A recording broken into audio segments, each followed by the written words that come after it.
আসসালামু আলাইকুম ওয়া রাহমাতুল্লাহি ওয়া বারাকাতুহু। সম্মানিত দিনী ভাই ও বোনেরা, নিশ্চয়ই সকলে ভালো আছেন। আজকে আপনাদের সামনে একটি গুরুত্বপূর্ণ বিষয় নিয়ে হাজির হয়েছে, বিশেষ করে আমার প্রিয় মা বোনদের জন্য। সম্মানিত প্রিয় মা ও বোনেরা, আপনারা যদি স্বামীর অনুমতি ছাড়া মাত্র 3টি কাজ করেন, তারপরে হজ, জাকাত, নামাজ, রোজা ইত্যাদি ইত্যাদি অনেক ধরনের আমলও করে থাকেন, কোনো লাভ নাই। আপনার জন্য জাহান্নাম নির্ধারিত। নাউজুবিল্লাহ। মা বোনরা যেরকম অল্প আমল করে আল্লাহ রব্বুল আলামিনের জান্নাতে যেতে পারবেন, ঠিক তদ্রূপ অল্প কিছু ভুলের কারণে তারা জাহান্নামী হয়ে যাবে। রাসূলুল্লাহ সাল্লাল্লাহু আলাইহি ওয়াসাল্লাম যখন মেরাজে গেলেন, রাসূলুল্লাহ সাল্লাল্লাহু আলাইহি ওয়াসাল্লাম জাহান্নাম দেখলেন, জান্নাত দেখলেন। জাহান্নামের ভিতরে তিনি অধিকাংশ নারীদেরকে দেখতে পেলেন। তখন জিবরিল আমিন আলাইহিস সালাতু ওয়াস সালামকে প্রশ্ন করলেন, ভাই জিবরিল, এই জাহান্নামের ভিতরে পুরুষের থেকে মহিলারা কেন বেশি? তখন জিবরিল আমিন বললেন, ইয়া রাসূলুল্লাহ, মহিলারা সবচেয়ে বেশি লানত করে থাকে, মহিলারা সবচেয়ে বেশি বড় বড় ধরনের গুনাহ করে থাকে। নাউজুবিল্লাহ। এজন্য মহিলারা সাধারণ সাধারণ ভুলের জন্য জাহান্নামে চলে যাবে। যেরকম ভাবে আপনারা খুব ছোট্ট ছোট্ট আমল করে জান্নাতি হয়ে যেতে পারেন, তদ্রূপ আপনারা ছোট্ট ছোট্ট ভুলের কারণে জাহান্নামে হয়ে যেতে পারেন। সম্মানিত প্রিয় মা ও বোনেরা, আজকে আমি আপনাদেরকে জানাবো স্বামীর অনুমতি ছাড়া কি কি কাজ করলে আপনার জন্য জাহান্নাম নির্ধারিত। আপনি যত ইবাদত করে থাকেন, আপনি যত নামাজ পড়ে থাকেন, আপনি যত দান সাদকা করে থাকেন, আপনি যদি হজও করে থাকেন, তারপরেও 1 পয়সারও লাভ হবে না যদি আপনি স্বামীর অনুমতি ছাড়া এই 3টি কাজ করে থাকেন। চলুন আমরা একটি করে এই 3টি জঘন্য কাজের কথা জেনে নেব ইনশাআল্লাহ। সর্বপ্রথম, যদি কোনো স্ত্রী স্বামীর অনুমতি ছাড়া চাকরি করে, বলে আমাকে তো অনেক টাকা পয়সা দিয়ে পড়াশোনা করিয়েছে আমার বাবা মা, আমি তো অনেক পড়াশোনা করেছি, আমি চাকরি করব না, এটা কি হয়? কিন্তু তার স্বামী তাকে চাকরি করাতে রাজি না। সম্মানিত মা ও বোনেরা, আপনার স্বামী যদি আপনাকে দিয়ে চাকরি করাতে না চায়, আপনি যত বড় বড় চাকরি পান না কেন, আপনার জন্য সেই চাকরি করা জায়েজ নেই। কেননা এখানে আপনার স্বামীর সম্মতি নেই, আপনার স্বামীর অনুমতি নেই। আপনি যদি সেটা মাদ্রাসায়ও চাকরি করে থাকেন, তারপরেও আপনার সে চাকরি করার অনুমতি নেই। আপনার স্বামী যদি খুশি হয়ে সন্তুষ্ট হয়ে আপনাকে চাকরি করার অনুমতি দেয়, তাহলে আপনি চাকরি করতে পারবেন। এবং সে চাকরি আপনাকে করতে হবে অবশ্যই পরিপূর্ণভাবে পর্দার মেনটেন করে। আপনি যদি পর্দা রক্ষা করে চাকরি না করেন, তাহলে আপনার সে চাকরি স্বামী অনুমতি দিলেও জায়েজ হবে না।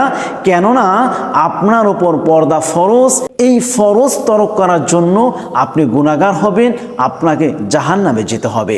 তাহলে প্রিয় মা ও বোনেরা, আপনি কখনোই স্বামীর অনুমতি ছাড়া কোনো চাকরি করবেন না।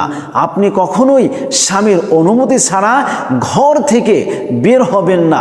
কখনোই স্বামীর অনুমতি ছাড়া আপনার ঘরে কোনো পরপুরুষ প্রবেশ করতে কখনোই দিবেন না। এটি জঘন্য কাজ, এটি জঘন্য গুনাহের কাজ। এই কাজের কারণে যেমনি আপনি জাহান্নামী হবেন, তেমনি আপনার স্বামীও গুনাহগার হয়ে যাবে।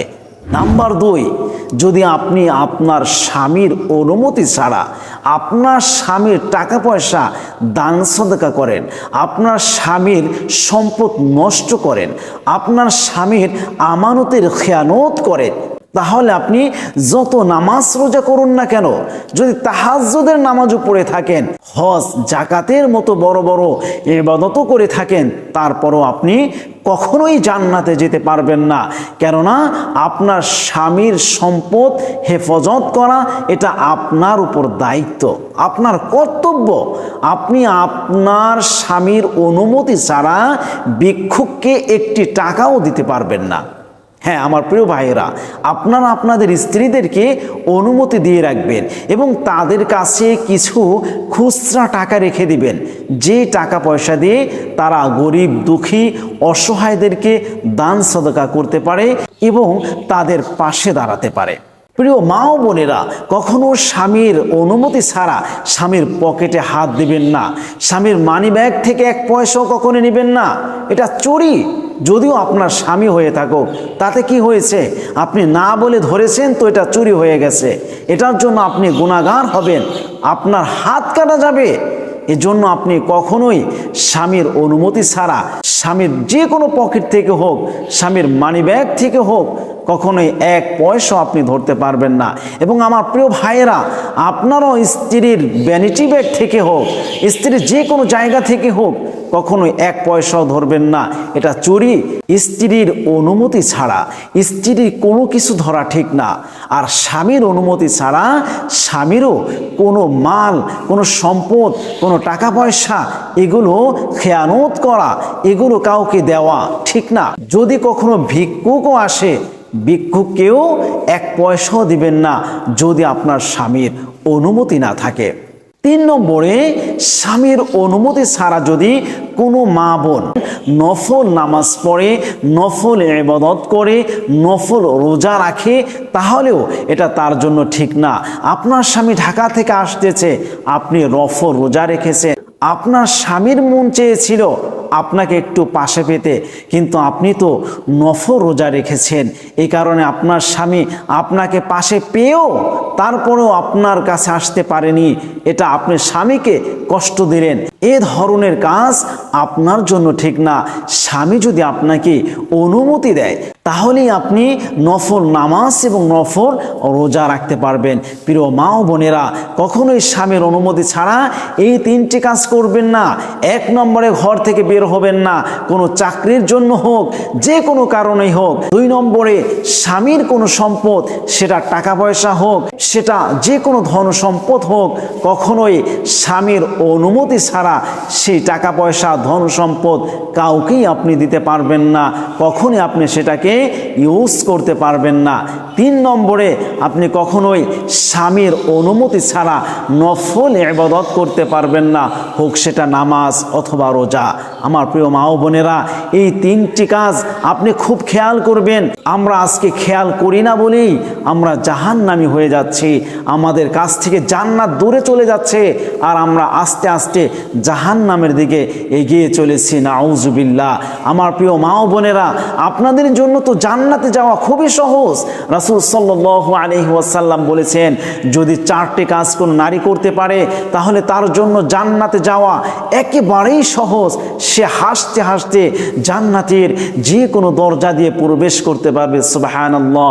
1 নম্বরে, যদি কোনো নারী 5 ওয়াক্ত নামাজ আদায় করে, 2 নম্বরে যদি কোনো নারী রমজানের রোজা রাখে, 3 নম্বরে যদি কোনো নারী স্বামীর মালের হেফাজত করে, যেটা আমি কিছুক্ষণ আগে আপনাদেরকে বলেছিলাম, 4 নম্বরে যদি কোনো নারী তার ইজ্জতের হেফাজত করে, তার সম্মানের হেফাজত করে, তার লজ্জা স্থানের হেফাজত করে, এই নারী হাসতে হাসতে জান্নাতের যে কোনো দরজা দিয়ে প্রবেশ করতে পারবে, সুবহানাল্লাহ। আল্লাহ রাব্বুল আলামিন আমাদের প্রত্যেককে আমল করার মতো তৌফিক দান করুন, আমিন। আসসালামু আলাইকুম ওয়া রাহমাতুল্লাহি ওয়া বারাকাতুহু।